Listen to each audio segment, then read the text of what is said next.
Good morning, student. Today we are going to study the second chapter of your English reader book. The name of this chapter is The Dog's Curly Tail. पिछले class में हमने इस lesson के first और second chapter का हिंदी अर्थ देखा था।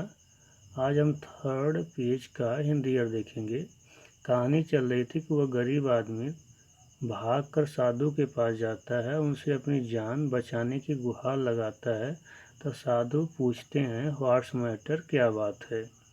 आई have nothing left to give ghost to do, replied man in broken voice. तब वह जो गरीब आदमी होता है अपनी टूटी या कांपती हुई आवाज़ में कहता है, मेरे पास उस घोस्ट को, उस भूत को कोई भी काम देने के लिए अब नहीं है।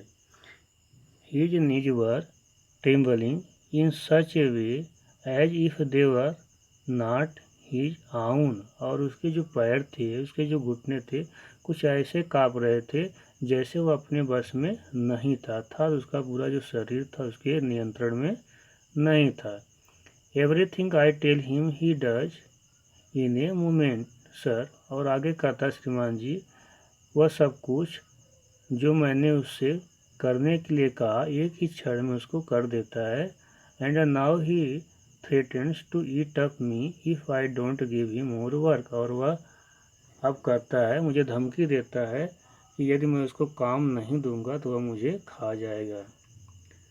ओ says please save my life, I know you can save me, और आगे वह व्यक्त करता है, हे साधु, आप मेरे जीवन को बचाइए क्योंकि मैं जानता हूँ आप मुझे बचा सकते हैं। ही वेंट ऑन सेइंग, फिर वो आगे कहते हुए जाता है कि आई डोंट वांट मनी, कि मैं पैसा नहीं चाहता हूँ। पहले तो पैसा चाहता था लेकिन अब कहता हूँ मैं पैसा नहीं चाहता हूँ।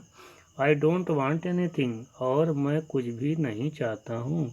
Please be kind to me and save me from the ghost, कृपया आप मुझ पर दया दिखाएं और उस घोस्ट से मेरी रक्षा करें।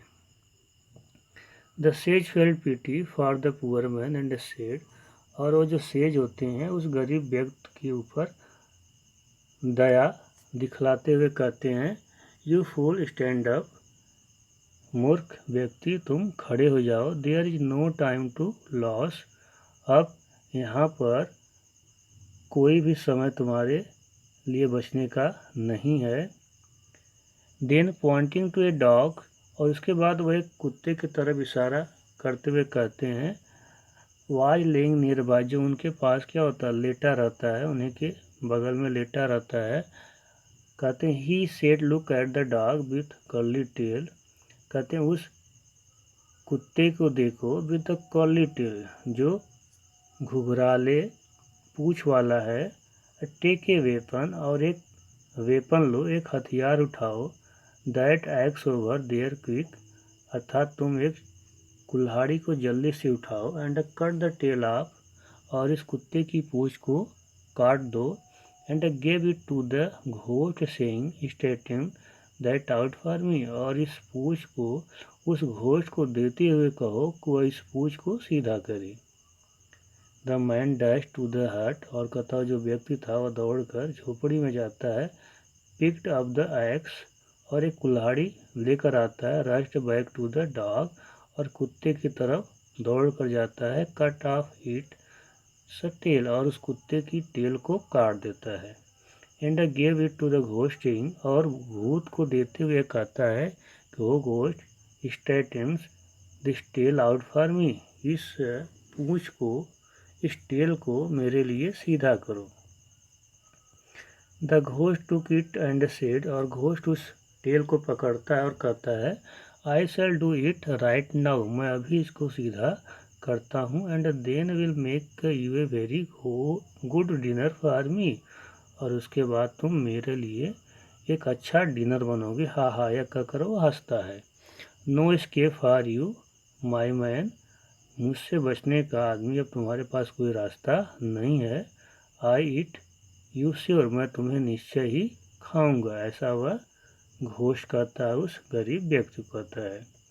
ही sat on the ground and slowly and carefully stranded the curly tail out, और कहता वह ज़मीन पे बैठ जाता है और बड़े धीरे और ध्यानपूर्वक से उस टेल को सीधा करने का प्रयास करता है। But as soon as he let it go it instantly curled up again. लेकिन वह जैसे उस पूंछ को सीधा करता है, कुछ समय बाद फिर वो जो टेल होता है अपने पहले वाली अवस्था में आ जाता था, वह सीधा नहीं होता है। Once more he laboriously stand it out, और वह बार बार बड़ी ही मेहनत से, बड़े ही परिश्रम से उसको सीधा करने का प्रयास करता है। Only to find it again curl up as soon. लेकिन वह अंत में पाता है कि जिस अवस्था में पहले टेल होती उसी अवस्था में अब वह आ जाती है। As he let go of it so it went on for days and days. और कहते इस तरह से कई दिनों तक लगातार वह उस टेल को सीधा करने का प्रयास करता है, लेकिन अंततः वह कर नहीं पाता है। अनटिल ही वाज एक्सक्यूटेड, और कहते इस तरह से करते करते वह अंत में थक जाता है। सेड, और कहता I was never in such a trouble before in my life. अब तक के जीवन में मैंने कभी इस तरह की परेशानी को नहीं देखा, इस तरह की परेशानी में नहीं पड़ा। आई एम वेटरन घोस्ट, मैं एक बहुत ही अनुभवी घोस्ट हूँ। But never have I been in such a trouble, लेकिन मैंने कभी ऐसी परेशानी को नहीं देखी। At last the ghost said to the man, और अंत में वह जो घोस्ट है व्यक्ति से कहता है, सर आई शैल मेक की कंप्रोमाइज विथ यू, मैं आपके साथ एक समझौता करूँगा। यू लेट मी ऑफ, आप मुझे छोड़ दीजिए, अर्थात मुझे इस कार्य न करने के लिए क्षमा कर दीजिए। And I shall let you keep all, और मैं भी आपको छोड़ देता हूँ। आई हैव गिवन यू, जो मैंने आपके साथ करने के लिए कहा था मैंने आपको खाने के लिए कहा था, मैं अब खाना आपको छोड़ देता हूँ। And promise not to harm you, और आपसे वादा करता हूँ मैं आपको कभी कोई नुकसान अब नहीं पहुँचाऊँगा। The man took the offer gladly, और जो आदमी होता है उस घोस्ट के ऑफर को बड़ी प्रसन्नतापूर्वक स्वीकार कर लेता है। And heaved a sigh of relief, और आराम की वह आँख भरता है। He looked hard at me and give me a little smile, thankfully I was saved, my friend save me from doing the unspeakable.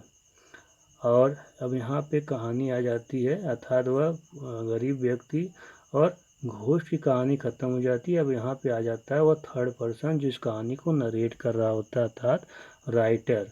अब राइटर कहता है ही लुक्ड, अर्थात उस गरीब व्यक्ति के बारे में कहता है कि ही लुक्ड हार्ड एट मी, वो मेरे तरफ देखता है। And give me a little smile, और मुझे देखकर थोड़ा सा मुस्कुराता है।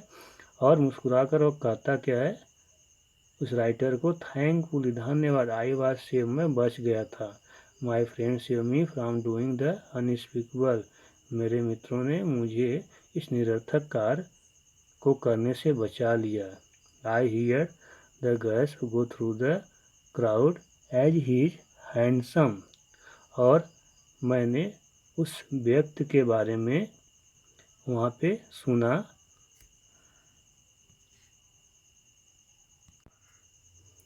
आगे देखिए, I hear the gasp go through the crowd as a this handsome popular boy told us all about his weakest moment. यहाँ पे राइटर कहता है कि मैं उस व्यक्ति को भीड़ में जाते हुए देखा जो लोगों को अपनी कमियों के बारे में बता रहा था।